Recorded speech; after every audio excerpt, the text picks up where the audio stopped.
Estás en Radio Inclusiva.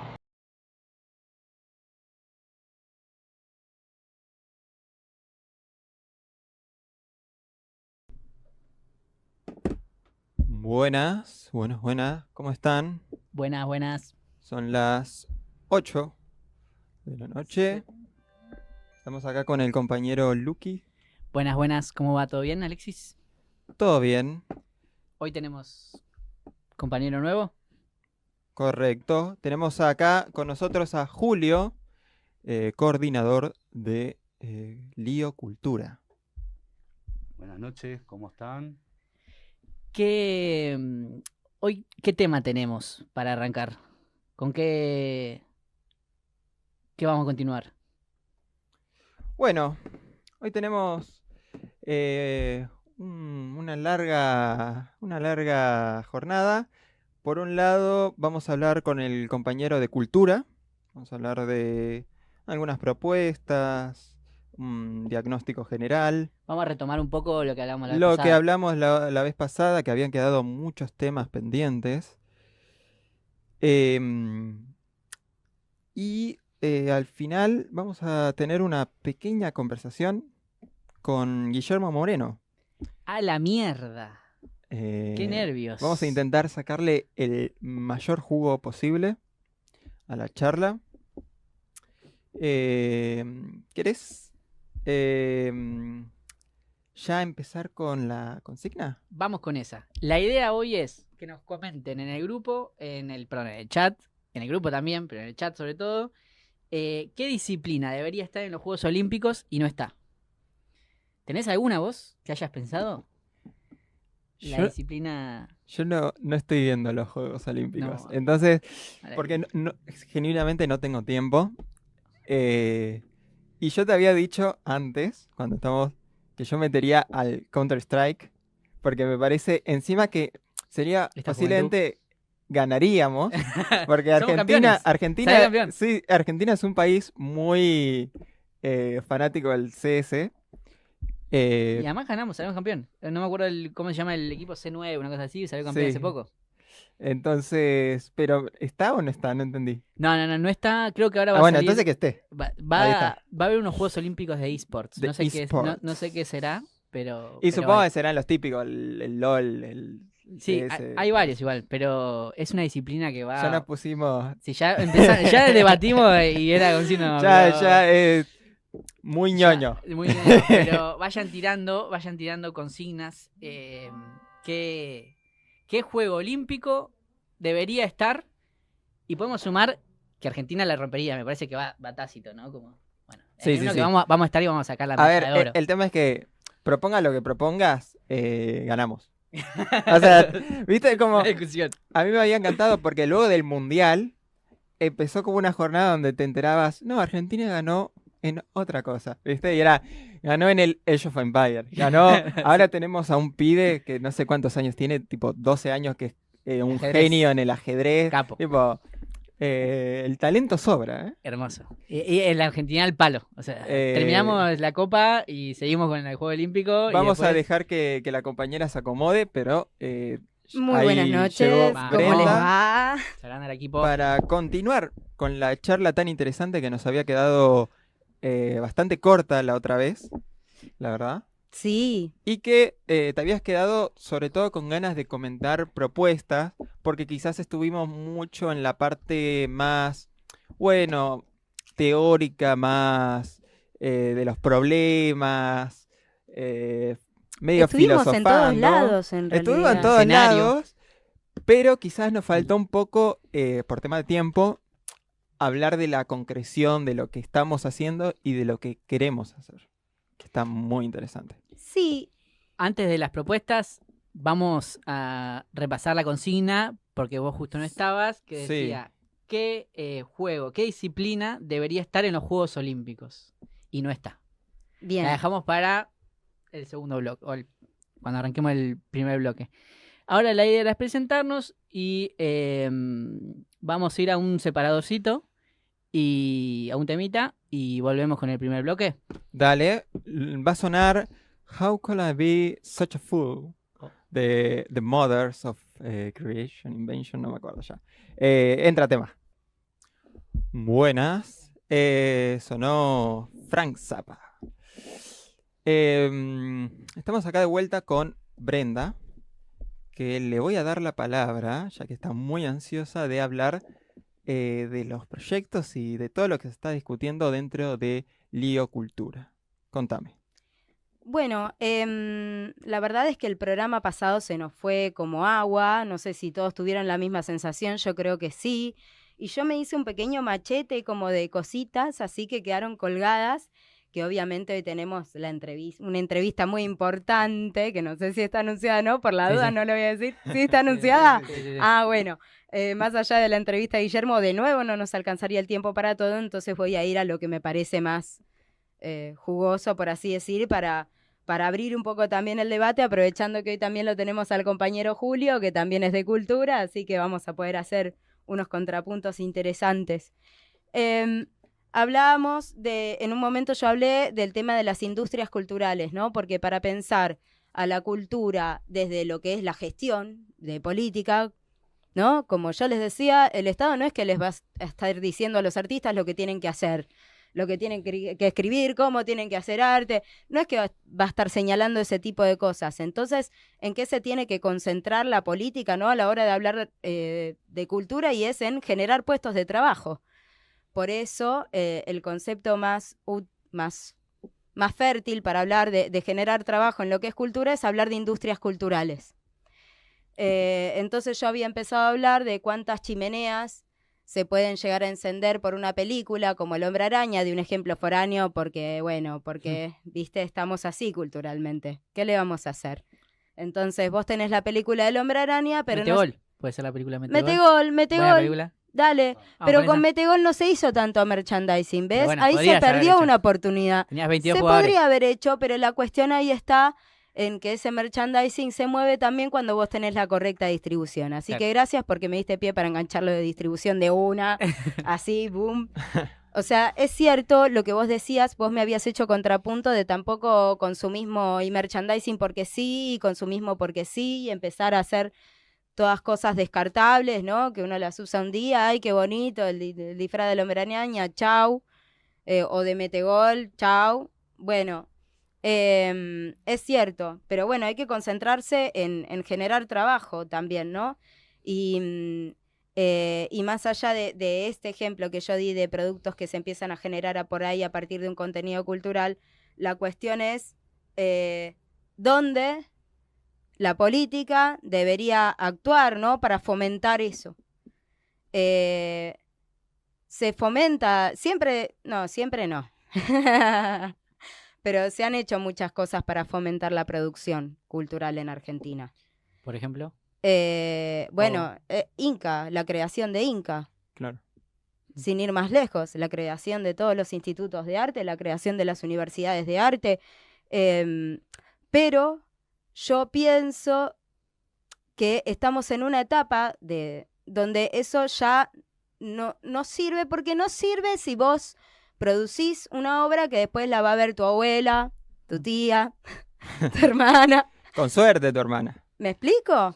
Entonces, yo realmente creo y quiero traer en discusión que, así como lo hablé desde pensar desde industria, bueno, donde hay que fomentar la cultura es en el proceso de distribución de los productos culturales, que ya se hacen, porque la verdad es que somos un pueblo increíble en eso. Tenemos artistas increíbles, tenemos técnicos increíbles, gente que por ahí tiene 2 o 3 trabajos, como yo, y que yo tengo mi trabajo con el que pago las cuentas, pero no puedo dejar de hacer arte, y no logro vivir de eso, pero no puedo dejar de hacerlo.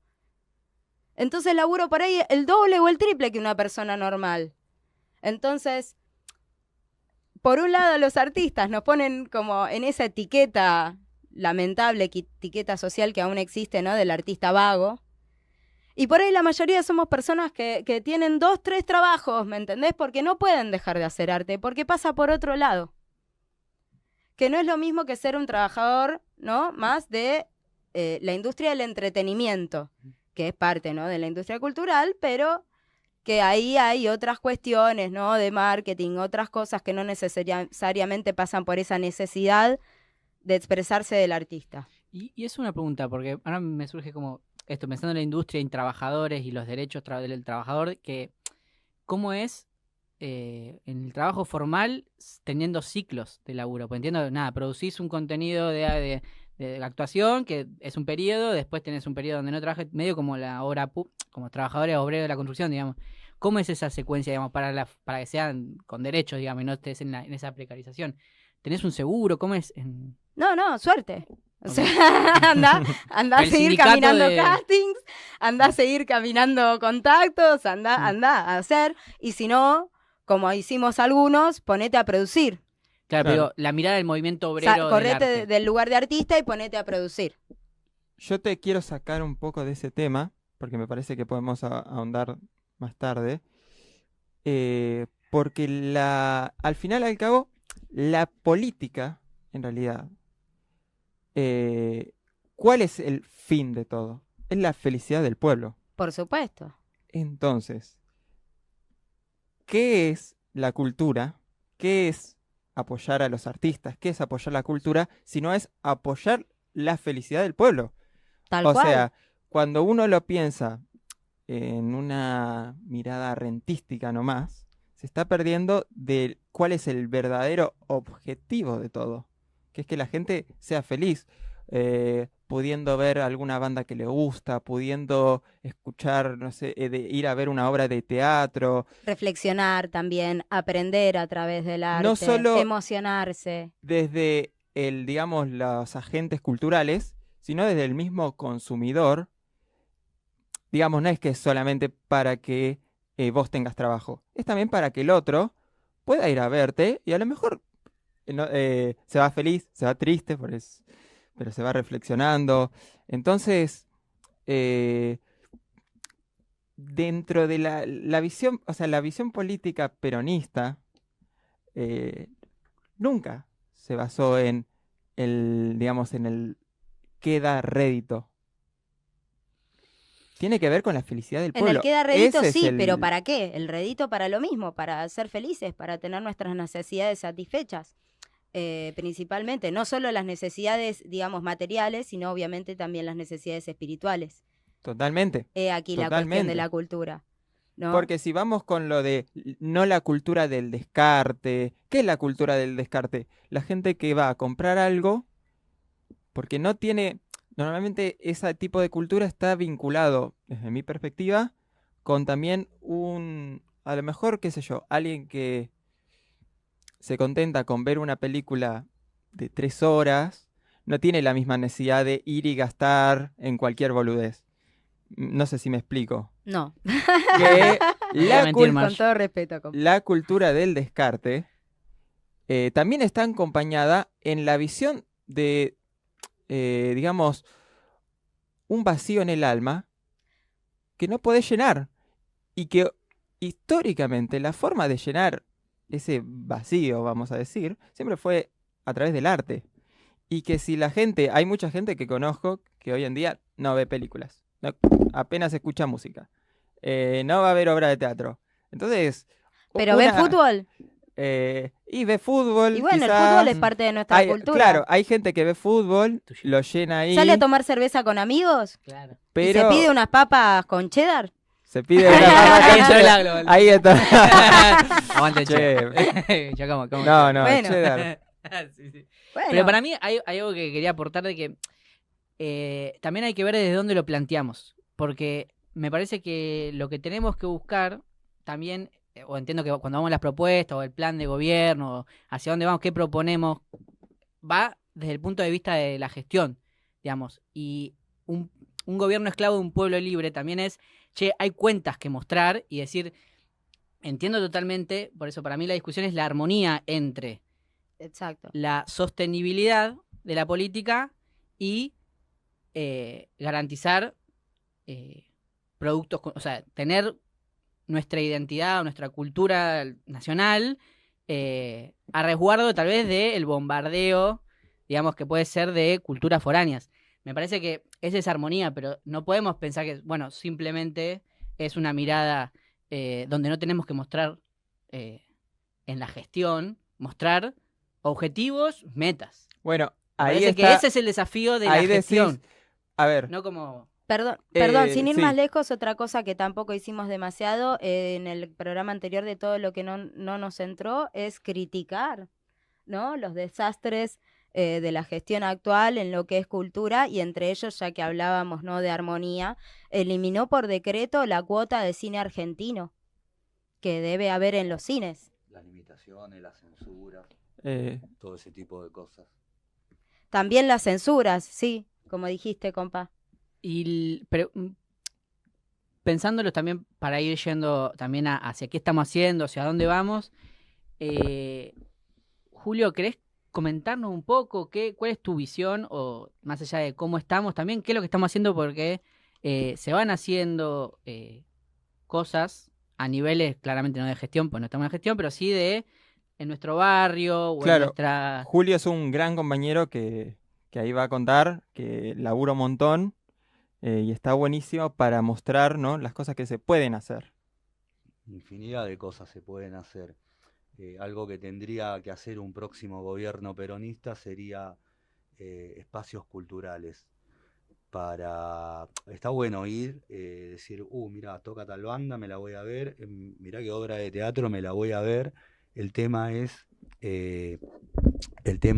que más allá del rédito económico que va a tener el artista, está bueno que haya espacios donde pueda ir gente que no tenga recursos para pagar esa entrada, pero al mismo tiempo para que se empiecen a ver las generaciones venideras, los artistas emergentes, tanto teatrales, musicales, como microemprendedores de, por ejemplo, ferias artesanales, porque es todo un laburo eso y está bueno tener ese espacio para mostrar lo que haces y si lo puedes vender mejor. Cualquier parte del producto se puede vender. Nada, básicamente pienso que eso habría que hacer en un futuro gobierno peronista. Eso, en otras palabras, es ampliar los espacios de distribución. O sea, cuando yo digo de que el lugar, o sea, pensando desde las industrias culturales, el lugar donde hay que ajustar clavículas y poner fomento, siempre se hizo en producción, jamás se puso demasiado en lo que es distribución. Porque, a ver, porque no se entiende mucho todo lo que implica desde el concepto de industrias culturales lo que es distribución. Distribución justamente es que pueda haber más gente que acceda a esas cosas, como bien explicó el compañero, porque justamente la distribución es ese proceso a través del cual el producto llega a la gente, ¿no? Y esto en el caso de la cultura es cines, espacios culturales, teatros. Yo me estoy encargando principalmente de escribir una propuesta sobre una red de teatros nacionales, porque también lo que hay que entender es que la cultura es un espacio de encuentro. Yo di el ejemplo por ahí de este chico, digo, bueno, pero se reúne con amigos. Bueno, la gente se reúne en torno a la cultura. Es muy distinto pensarnos cada uno en su casa, alienados, mirando Netflix todo el día, que la experiencia de ir al cine, ¿me entendés? Y estar con amigos, y no sé, e incluso hacer quilombo, qué sé yo, tirarse pochoclos, no sé. Pero es distinta esa experiencia al estar solo en tu casa mirando un producto. No es lo mismo. Y lo mismo al teatro. El teatro en realidad tiene que ver con ese ritual. Digamos, el arte nace del ritual. Cuando en un momento, bueno, justo una semana antes de venir a hablar acá, otro amigo me invitó a otro programa de radio a hablar de cultura y me hablaba, ¿no?, de eso, como de los inicios del arte. Y él se imaginaba esa cosa, ¿no?, como del hombre primitivo alrededor del fuego, ¿me entendés? Y la gente moviéndose alrededor. Claro. Es que tiene que ver con lo ritual, el ritual de juntarnos, el ritual de todos los viernes ir, no sé, de los más jóvenes, yo ahora ya estoy grande, pero todos los sábados ir a bailar. Todos los jueves ir a la milonga. Eso es cultura, encontrarse. Es que justamente la vez pasada también hablamos del encuentro y qué importante es volver a fomentar esos espacios de encuentro que potencian el trasvasamiento generacional, porque estaba pensando también en lo que hablábamos después con Guillermo de la falta de espacios comunes que puede haber un pibe de 10 años con un pibe de 25 y cómo ahí, además de, digamos, uno cultiva los valores en la familia, etcétera, también lo cultiva en los espacios donde tiene la posibilidad también de conocer otras experiencias y otro recorrido en la vida, digamos. El tema de tener, por ejemplo, justo hablaba con un compañero en el almuerzo de laburo, de decir, claro, los skate park que hay ahora, que justo ganamos la medalla ahora en BMX hoy, esos lugares, los lugares de skate, los lugares de bici, son lugares donde se junta un pibe de 10 años que lleva su monopatín, su patineta, que tal vez está aprendiendo, va a mirar, y se junta con un pibe de 18, 20 años, 25 años, que hace una recontra pirueta. Y ese pibe también le transmite valores a ese otro, a esa piba, digamos. Y eso me parece que es lo que existe, pero hay que... Ese es para mí el objetivo de la gestión, fomentarlo, digamos. Y que tiene que ver con eso, con espacios comunes que fuimos perdiendo. El deporte es uno muy grande, digamos, pero también, esto hablamos otro día de la batalla de gallos o donde se juntan los pibes a rapear, que también eso es recontra zarpado y son experiencias actuales. Ahora, creemos que también eso convive con el ultraindividualismo de Netflix y del fin de semana me encierro y miro solo lo que me tira la plataforma. Sí. Digamos, coexisten, ¿no? Pero me parece que buscar esa armonía o fomentar esos espacios transversales. Por eso es tan bueno tener esos espacios, para desenchufarse un poco de la caja boba y venir, loco, mirá lo que es esto. Por eso hoy estaba pensando, ¿no? En materia de cuál sería un objetivo cultural dentro de una gestión, en el sentido de volver a la Argentina una potencia cultural. Cuando... Es que lo fuimos. Bueno, cuando... ¿No lo somos? No. O sea, porque potencia, ¿qué es? No tiene tanto que ver con la calidad, porque eso es subjetivo, ¿no? Tiene que ver con cómo podés vos llevar tu cultura a otros lados, la hegemonía de la tuya, ¿sabes? Toman mate No, en otros lados, hablan de Messi, hablan de Diego, me parece que lo tenemos. Tenemos O sea, potencial, Tenemos pero potencial, no- no está trabajado. por ejemplo, en Bangladesh Cuando vos tiene la bandera cuando- argentina más que... Perdón, cuando vos tenés un gobierno que te hace ese tipo de limitaciones, sí, seguime, totalmente. ya no lo tenés. No lo Para podés mí, yo tener. no le puedo poner al gobierno algo tan fuerte como cambiar la cultura. Para mí No tiene que ver con cambiar la no, cultura, no, ¿eh? la cultura no la tenés que cambiar, la cultura No se cambia. la O sea, no tenés. la podés cambiar. Es algo... es Pe- algo- Sí se cambia. O sea, sí, no la podés cambiar, digo, es algo que evoluciona solo. Lo Digo, que- no lo- hay agentes Lo que tenés que la tener es ese... no estoy tan de controlen. acuerdo. Pero Pero bueno, eso es un debate. es una linda discusión. Pero lo que yo quería... Sí, Hacelo yo mierda. pienso que sí. Hay agentes que controlan. Acá, Chiqui, dale. Mira, y Hacelo mierda. voy a seguir tirando agua para Dale. mi charco, ¿no? Distribución. ¿Sabes cómo los que manejan la distribución, sabes cómo controlan lo que sale, lo que no sale, lo que sí, lo que se puede, lo que no se puede? ¿Quién tiene derecho a estar en la televisión? ¿Quién tiene derecho a sonar en la radio? ¿Quién tiene derecho a poder estar en un cine?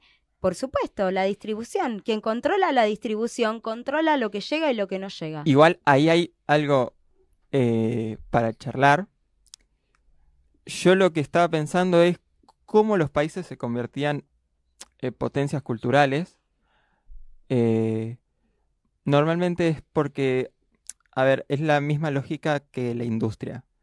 Tu país tiene la capacidad para la cultura sostenerse con solo el país. Me refiero, el mercado brasilero, por ejemplo, la razón por la que la música autóctona brasilera, tipo el MPB, pudo quedarse tan enraizado. O sea, vos en los 70 acá tenías, qué sé yo, a León Gieco, que era un Bob Dylan argentino, tenías a Spinetta, que era más jazz rock, todo, Charlie, y vos, que son música que veía para afuera, y vos en Brasil tenías a Chico Buarque, Caetano Veloso, que eran artistas que veían mucho para adentro. ¿Esto por qué? Porque Brasil tenía la capacidad, por la cantidad de habitantes que tiene, de poder sustentarte el arte con ellos mismos, el mercado interno. Lo mismo ocurre con países que tienen un gran arraigo cultural en su industria. No en el mate, no es eso, en la industria cultural, que es lo que estamos charlando a nivel político, ¿no? Por ejemplo, Japón. Es un país con tanta población que puede su mercado musical, su mercado, solo sustentarse con ellos mismos. Y ahí está interesante, por ejemplo, lo que hizo, que lo hablaba Kim, que lo que hizo Corea del Sur. Corea del Sur actualmente es una potencia cultural, en el sentido de en todo el mundo se ven novelas de Corea del Sur, en todo el mundo se escucha música de Corea del Sur. Se convirtieron en una potencia cultural como básicamente sabiendo cómo distribuir el mercado. Por ejemplo, ¿qué palabra dijiste? Distribuir. Sí, te la tiré a vos a propósito. Mirá. Le tiré un centro y le tiré un palo. Claro. Por ejemplo, un mercado muy importante para ellos es el japonés. Entonces hay artistas que ¿qué hacen? Sacan canciones cantadas en japonés. Entonces hay una forma de orientar tu mercado. Y déjame terminar con esto. Sí. Naturalmente, en toda Hispanoamérica, siempre el mercado fue Hispanoamérica. Por ejemplo, qué sé yo, los grandes lanzamientos, pienso en el Fito de los 90, en Soda, cuando más, en artistas que lograron atravesar el país, el mercado que estaban orientado era Hispanoamérica. Por eso, qué sé yo, vos tenías canciones de Soda que eran medio más... ¿Y por qué ahora no está el mercado orientado a Hispanoamérica? Yo ¿Es creo que solamente sí. porque no le da la nafta a los artistas de ahora? No. O sea, ¿cuál es la discusión? No. ¿Por qué Cerati sí logra...? Es distinto porque sí está, pero vos date cuenta que, por ejemplo, ¿qué es lo que triunfa hoy? Pienso en el reggaetón, en cosas así, que son ritmos, digamos, latinos, pero donde hay artistas que imitan otro acento, por ejemplo. Perdón, compa, nos piden que redondeemos. Sí. Por eso te quiero contestar a algo de todo lo que ya has dicho, por lo menos alguna cosita. Hay que discutir si artistas como Cerati llegaron solamente porque son grandes artistas o en qué contextos lograron romper, ¿no? Eso. Te agrego un dato muy importante, ya que hablas de consumo interno, ¿no? De respecto a si es redituable en números y ese tipo de... No hablo de redituable, hablo de... lo entiendo, si porque queremos estamos hablando desde el concepto de industria. la potencia. Yo te entiendo, estamos hablando desde el concepto de industria. El mercado hispanohablante son 500 millones de personas. Y los argentinos tenemos la capacidad y la posibilidad de llegar a 500 millones de personas. Bueno, ese era el mercado que quería ir. Sí. Bueno, seguimos discutiendo un poquito. Por favor. Estábamos se repicó en el corte. En el corte se repicó, nos empezaron cagamos a volar a piña. Volamos silla, bien peruca. Un desastre. Volaron silla. Pero bueno, llegamos a una síntesis que es, para poder llegar a ese mercado externo, ¿a punta de pistola? Bueno, puede ser, sí, pero están caras las balas, así que... Bueno, llegamos a la conclusión de que primero, o sea, tiene que ser un contenido que los 50 millones de argentinos que somos, 50, entre 50 y 55, sí, no sé, los datos del último censo, creo que daban 46. Más 50, 46. Sí. Re poquito, no crecimos nada. Somos la misma cantidad de gente desde hace... Bueno, después vamos a discutir eso, pero la cuestión es que primero tiene que ser algo que prenda, ¿no? En el público interno para después poder pensar en venderlo afuera. Así funciona. Primero tienen que ser los 46 millones de habitantes escuchando o viendo a ese artista para después pensar cómo instalarlo afuera, porque la cuestión es por contagio. Cuando se da como debería darse, sin gente ahí que son los dueños justamente de los medios de distribución que empiezan a meter sus cositas, ¿no? No hay contagio más intenso que el contagio del ejemplo. Exacto. Totalmente. No sé quién lo dijo, pero Guillermo lo dice muy seguido. Así que, ¿cómo pretendemos ser potencia cultural hacia afuera si primero, internamente en Argentina, no estamos logrando construir ese nivel de representatividad, ¿no? Si nuestros artistas no están logrando construir ese nivel de representatividad, por H o por B, no importa, yo no estoy responsabilizando enteramente a los artistas de esto. Lo que estoy diciendo es, o sea, que no se malinterprete de que estoy haciendo responsables a los artistas de que no logran hacer algo que nos haga sentir representados a todos. No pasa por ahí, No estoy diciendo eso. Pero sí estoy diciendo que no están llegando, eso sí lo estoy diciendo, y en eso las propuestas. Las propuestas, ¿para qué? Para fomentar el consumo interno, ¿no? De productos culturales hechos en Argentina. Una de ellas, que es en la que más estoy trabajando porque viene con un montón como de subprogramas abajo, como, ¿no? Como... no quiero decir piramidal porque suena estafa, pero se entiende. Es la red de teatros nacionales. ¿En qué consiste? En algún momento hubo, ¿no?, teatros nacionales por todo el país. Hoy en día el único teatro nacional que hay es uno solo en todo el país para 46 millones de habitantes, y a ver si adivinan dónde está. ¿Dónde está? A ver, es muy fácil la pregunta. Se van a dar cuenta, recontra fácil, chicos. ¿En Capital? ¿Perdón? Muy bien. Estoy todavía medio así de la voz que me sale el gallo a rato. Muy bien. ¡Qué sorpresa! En Capital Federal, ¡qué sorpresa! ¿No les parece un poco unitario? Total. El único teatro nacional para 46 millones de habitantes y está en la ciudad de Buenos Aires.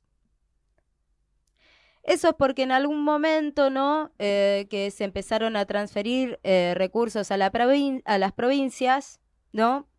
Bueno, la ligaron un poco también los teatros. Entonces, viste, sí hay teatros provinciales, municipales. Ahora, teatro nacional hay uno solo. ¿Qué problema veo yo en eso? Todos.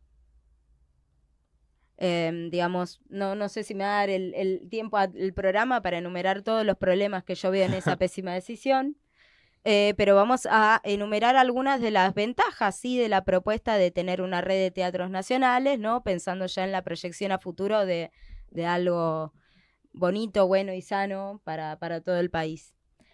Que es uno de los ¿no?, subprogramas que se desprenden de si existiera, ¿no?, esa red de teatros nacionales, que es una gira concursada por todo el país para artistas seleccionados de cada una de las provincias.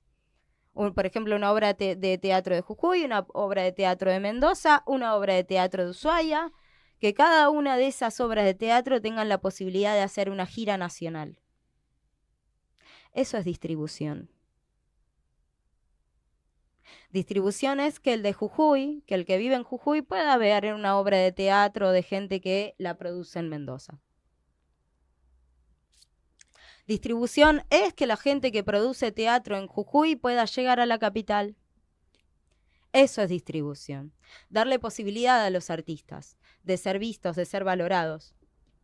Y además también darle posibilidad al público de acceder a cosas que si vos no tenés la plata para irte de vacaciones a ninguna de esas provincias, nunca las vas a ver. Jamás en tu vida. Yo recuerdo, me mudé a Olavarría con 15, 14 años. Y me uní a un grupo de teatro comunitario de ahí. Macondo, muy lindo, la verdad. Fue la experiencia. Empezamos, nuestra primera función fue en un pueblo de 100 habitantes que se llama Croto. Imagínate. Y la verdad es que la experiencia de que haya más teatros comunitarios, donde, o sea, yo recuerdo, era una cosa magnífica, había gente de, no sé, de 8 años hasta 70. Y justamente lo que faltaba era no tenía un lugar para ensayar, no había un lugar, había que hacer malabares para el tema del único teatro que había ahí. Recuerdo que se estaba haciendo, intentando... ¿Y vos te hiciste millonario con esa obra? ¿Ganabas millones? No se ganaba ¿Y por qué plata. la hacías? Y por amor al arte. Ah, ¿viste? Entonces, ahí es donde repito de nuevo que me parece que hay un error. Llegamos a cuando empezamos a hablar. Exacto. Exacto, que se ha hecho bastante por fomentar la producción, lo cual es un error si los únicos que llegan a ver y acceder a ver lo que vos haces son tu tía, tu hermana, tu abuela. Es un problema. Y eso tiene que cambiar porque yo Y recuerdo eso que... es fomentar la distribución, eso es trabajar en el concepto de distribución de productos culturales. Y eso es generando espacios como teatros, en espacios como cines. Genial. Cha, cha, cha, chan. Bueno, vamos a tener Cha, cha, cha, chan. enseguida a Guillermo Moreno acá. Yo quería antes decir que tienen que volver los juegos Evita. ¿Los? Punto. Hola, Ah, Buenas. ¡Hola! Buenas, ¿Qué ¿cómo tal? va? Buenas. ¿cómo andan? ¿Todo bien? Acá muy nervioso, pero bueno, ¡Ansiosos! ansioso, nervioso, todo. Así que bueno, nada. Queríamos agradecer por tu tiempo y presentarnos un poco qué estamos haciendo, qué venimos haciendo, quiénes somos. Por mi parte acá, Lucas de la rama de Juventud de Lío. Alexis, también en Juventud Lío. Y nos acompaña Brenda de la rama de técnicos y Julio de la rama de cultura, digamos, la coordinación Los de dos cultura. estamos en Los dos están en cultura, cultura. sí. Nada, quería primero agradecerte por el tiempo y aprovechar. No somos periodistas, estamos haciendo esto porque nos gusta hablar y porque nos gusta mostrar un poco lo que viene haciendo la militancia en general. Y nada, eso, queríamos un poco... Yo porque me gusta pasar temas. También. Y queríamos un poco aprovechar esto, nosotros como militantes, y poder hablar con vos y haciéndote algunas preguntas que justamente nosotros nos están atravesando hoy en día por esto, por lo que estamos llevando a cabo en la básica o en nuestro territorio o en nuestra comunidad. Ya sede nacional. Ya sede nacional, futura ahora tenemos la inauguración. Así que nada, primero teníamos una pregunta que quería hacerte, Alexis, sobre... ¿Ya vamos con esto? Sí, Bueno. sí. ¿Qué tal, Guille? Te cuento, lo que estamos queriendo hacer es volver a una idea que se hacía antes con Perón, que eran las escuelas de formación. Antes Perfecto. de contarte lo que estamos haciendo, me gustaría preguntarte si vos, cuando empezaste a militar o cuando era más joven, tenías había alguna escuela o había algún tipo de formación más orgánica dentro de la agrupación. Vos pensás que yo arranqué en la época de la dictadura, entonces tu formación era muy de autodidacta, y con los compañeros, y en las discusiones. La dictadura estaba prohibida la actividad política y todo tipo de encuentros. Ahora, eso no significa que no tenías la posibilidad de la lectura, pero sistemático como vos lo estás planteando, no. Claro. Esa es la realidad. Vos decís Yo empecé a algo. los 14, 15, la gente que está hablando 69. En los 72, ya 73, cuando viene Campo, la 24, ya la actividad política implicaba que vos te podías juntar, pero no necesariamente era más allá de lo que te podías juntar en los centros de estudiantes o las básicas. Y las lecturas que se daban a través de los libros que se fotocopiaban y demás.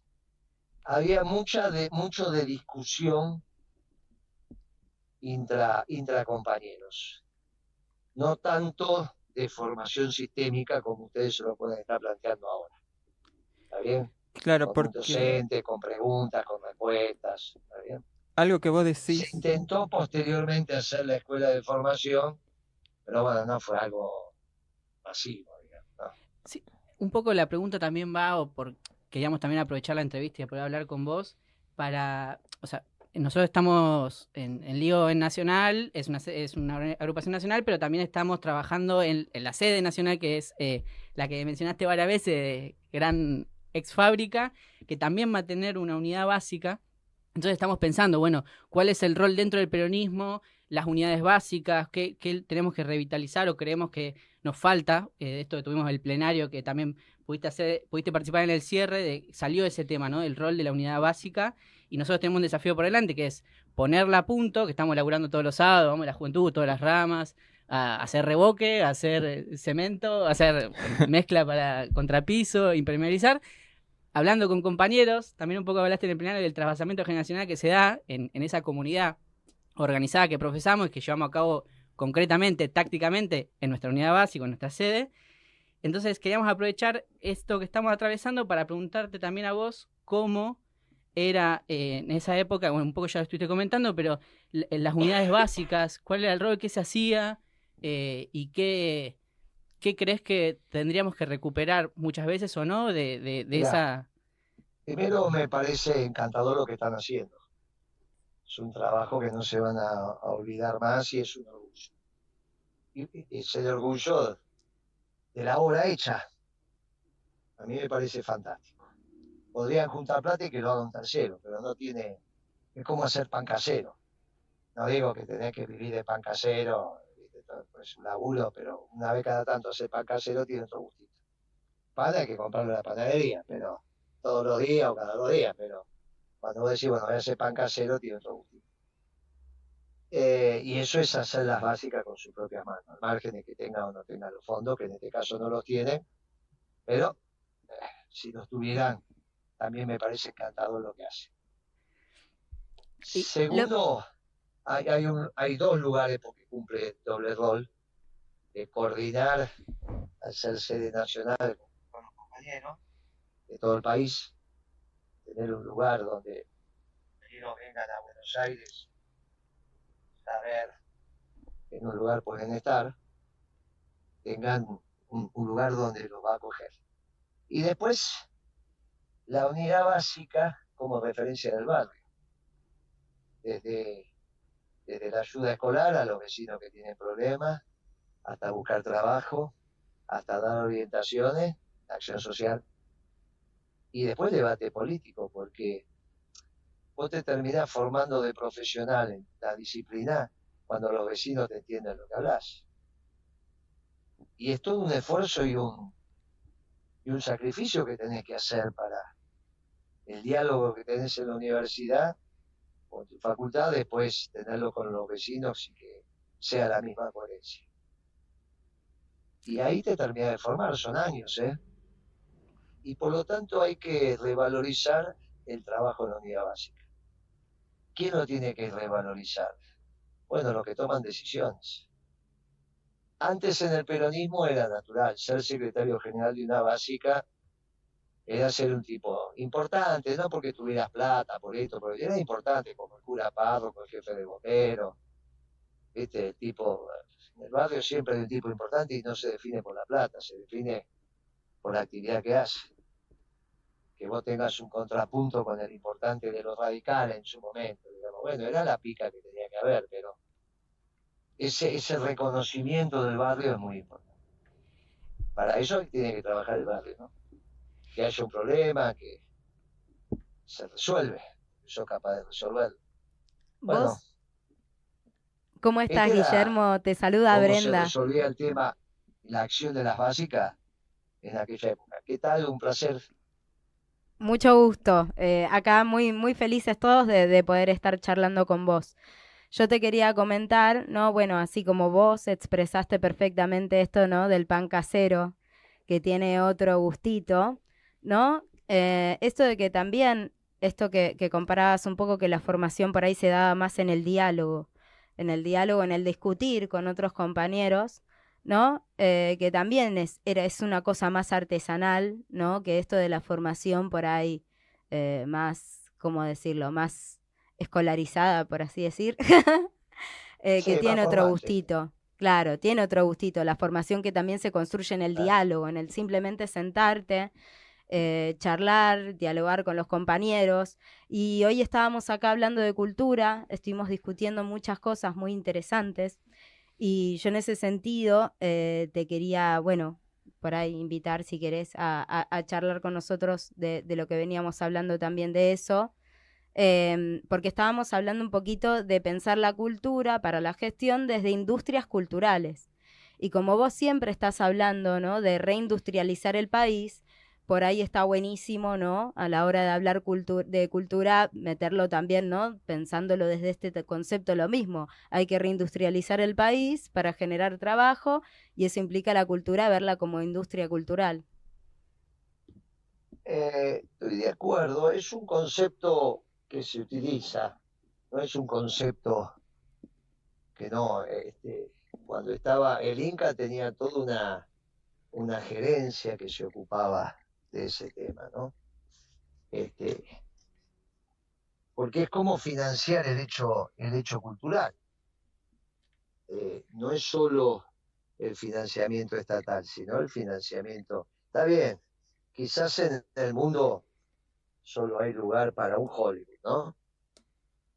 Pero pensarlo, generar el desafío, estamos hablando de la industria del cine en este caso, ¿no?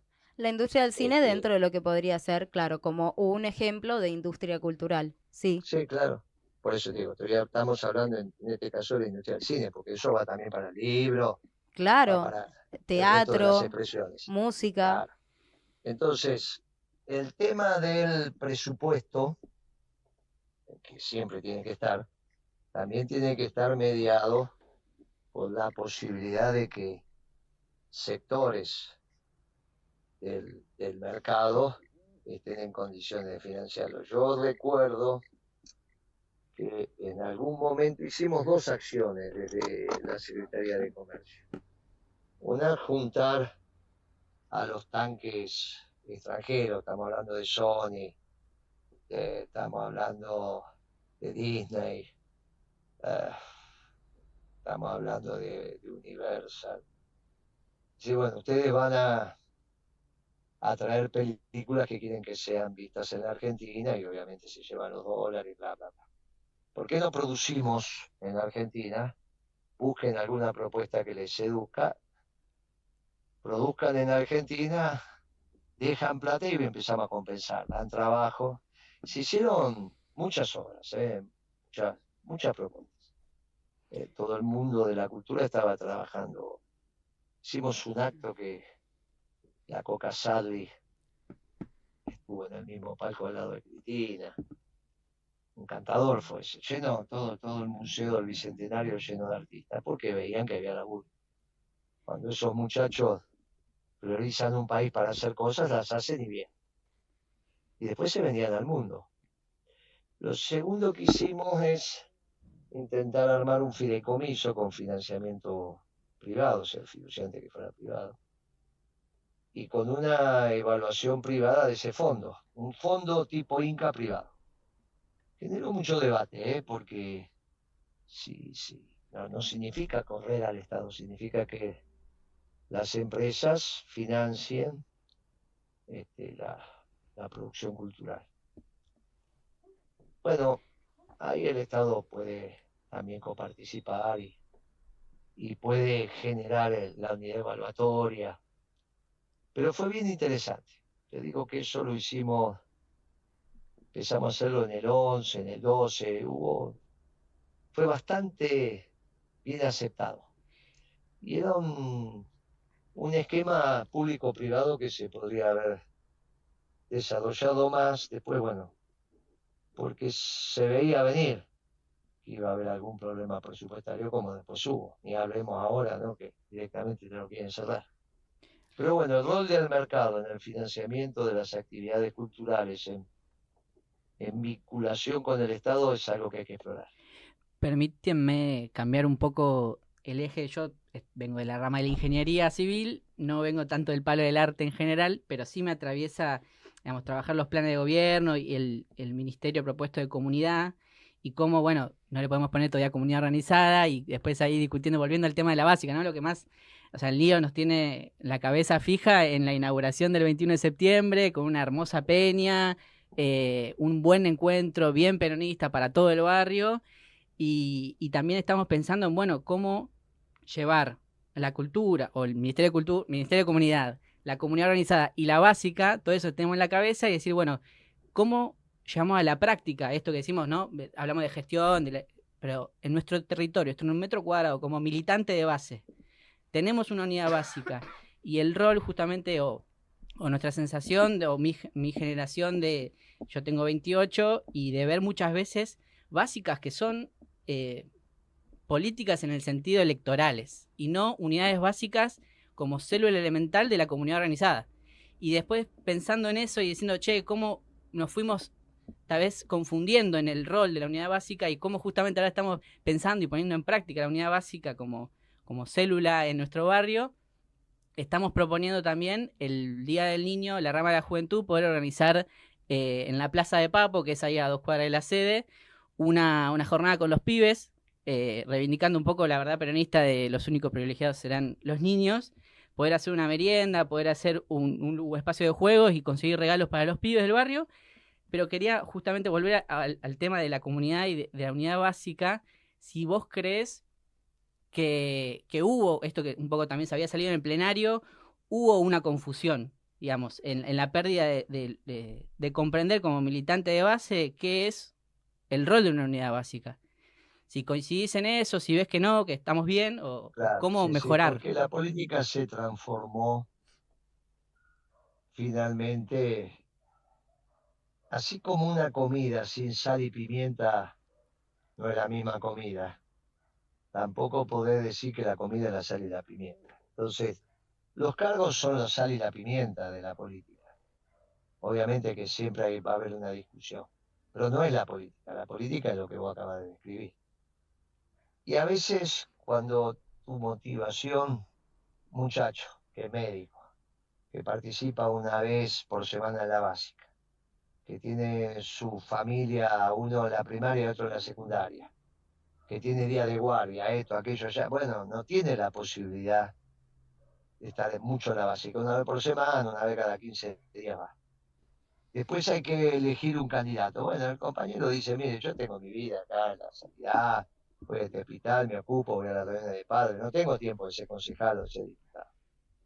Ahora, ser concejal o ser diputado no es porque es un trabajo, es una dedicación que vos le hiciste en el dar, en el dar. Ahora, cuando ser diputado o concejal te da estatus, ahí es donde viene el problema.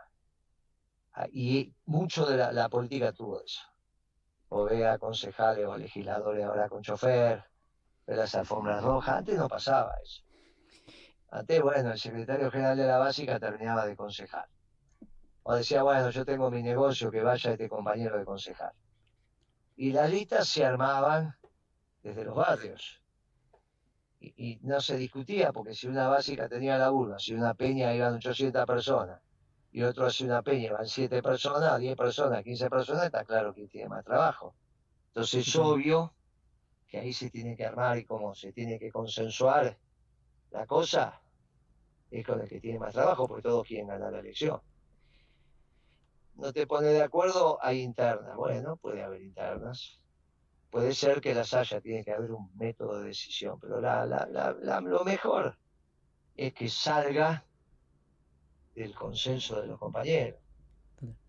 Por eso es tan importante el Consejo Superior del Movimiento, porque con las distintas ramas vas siendo los representantes de cada una de las ramas, y ahí se conforma una lista donde hay jóvenes, donde hay mujeres, donde hay tipos de la política, donde hay tipos del movimiento obrero, bueno, y se va armando la lista, que fue como siempre hizo el peronismo, que en general se tiene que hacer con buena gente, ¿está bien? Con buena gente. Ahora, no tiene que haber una desesperación por integrar una lista. Si hay trabajo para todos, si al contrario, es más esfuerzo, porque es el dar, ser funcionario político que ocuparte de tu vida, tu familia y demás. Es que en la medida en que se emparejen las cargas y te des cuenta que ser diputado o legislador es un laburo, mucho laburo, bueno, por ahí la propia vocación lo va diciendo. Lo que pasa es que hoy ser legislador o ser concejal, o diputado te marca la diferencia, ni digamos senador o tener un cargo en el Ejecutivo, bueno, porque no hay trabajo tampoco en el sector privado. Entonces se transformó la política como en un lugar de alquiler de estatus. Bueno, no era así la política. Y qué importante... Hay que volver a esa vieja manera donde la política es el dar. Y qué importante me parece también la básica en el concepto también que hablabas la otra vez en el plenario del trasvasamiento generacional, y justo que también sacaste el tema del Consejo Superior, de poder encontrar, y que hablamos antes también de la cultura, que lo que vemos que falta o que hay que fomentar son los espacios intergeneracionales, digamos, de la comunidad que tiene, ya sea los espacios de deporte, los espacios de culto, los espacios políticos, pero comunidad básica donde se junta un poco todo, y tenés desde un pibe de 14 años hasta un tipo de 70 años, que ahí es donde, además de uno donde cultiva valores y principios en la familia, también los cultiva en esos espacios comunes donde tenés ese trasvasamiento, que después se da, un poco lo comentabas vos, pero me gustaría que lo digas vos ahora en la radio, cómo eso es clave en el peronismo, ¿no? O cómo lo ves vos. Mira, es fundamental que se encuentren las generaciones. Después cada uno, obviamente, si vos vas a ir a la cancha, el veterano va a ir a la platea, vos vas a ir a la popular, eso es obvio, vos vas a una fiesta, el veterano va a otro. Pero que haya un lugar de encuentro es muy interesante, porque es donde se socializa la experiencia. El veterano aprende y ustedes aprenden. El veterano también aprende, tiene proyectos, se siente bien, conversa. Tiene la posibilidad de tener un veterano por ahí hace 35, 40 años que está casado con una señora, y va, le cuenta lo que pasó en la básica. La señora dice, bueno, mandale este budín a los pibes, un día cae con un budín, sí, lo hizo mi señora, y usted se siente querido, protegido. Y vos lo mismo, un día la ves con la bolsa que está muy pesada, se la llevo, y ella dice, dale, no tiene problema en dártela, no piensa que te la vas a chorear. Todo eso se va dando en la vida del barrio y en la vida comunitaria. Y que eso también pasa en la cultura, ¿no? La básica es muy importante. Perdón, que eso también pasa, como hablábamos antes, en los espacios de cultura, ¿no? Que algunos gobiernos, por eso se ponen tan en contra, ¿no? Del generar cultura o de los espacios culturales, porque representan también eso, espacios de encuentro, espacios donde la gente se reúne en función de compartir una experiencia cultural, ¿no? Se hacen, imagínate juntar las dos cosas que...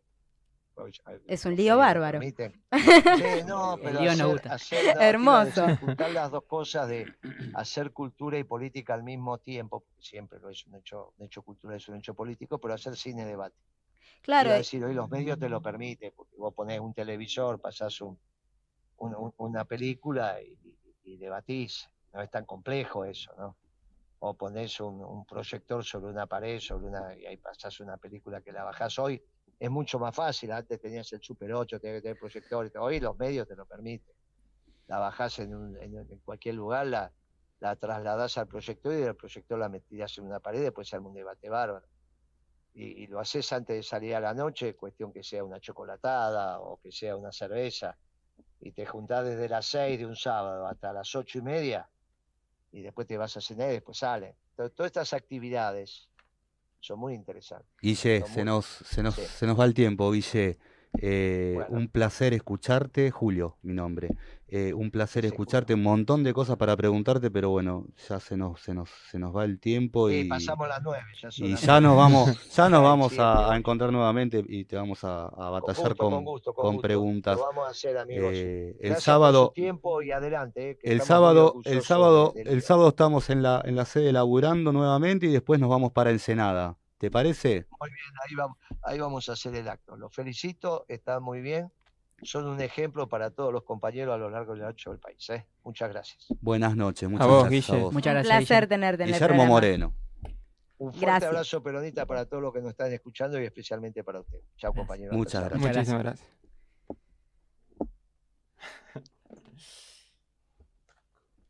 Bueno, qué nervios, mamadera, ¿eh? Ya vi algunos sacándose, ¿viste? Y ya era sí. De la mochila encima, el nivel de nervios. Teníamos planeado un montón de preguntas, orden, todo eso, no lo pudimos para claramente. La basura. Yo me colé, metí lo de cultura y obviamente pero quería bueno, aprovechar. Ya habrá otros espacios para discutir. La verdad que estuvo muy bien. Vamos a cerrar con la agendita. Sí, tenemos el el día sábado vamos a arrancar temprano en la sede, vamos a estar laburando, que tenemos que terminar el baño de mujeres, ya tenemos el baño de hombres, así que eso es un punto, nos falta terminar la terraza. Y después de reparar la sede, de trabajar, vamos a encarar con autos, salimos de ahí, vamos ya a Ensenada, que está... Sí. Va a haber el acto ahí en la básica de ahí, que va a estar el Guille. De Ensenada. Sí, de Ensenada. Por toda ahí la tercera sección, con el compañero Pedro El compañero Chavarri. Pedro. Sí. Gran compa.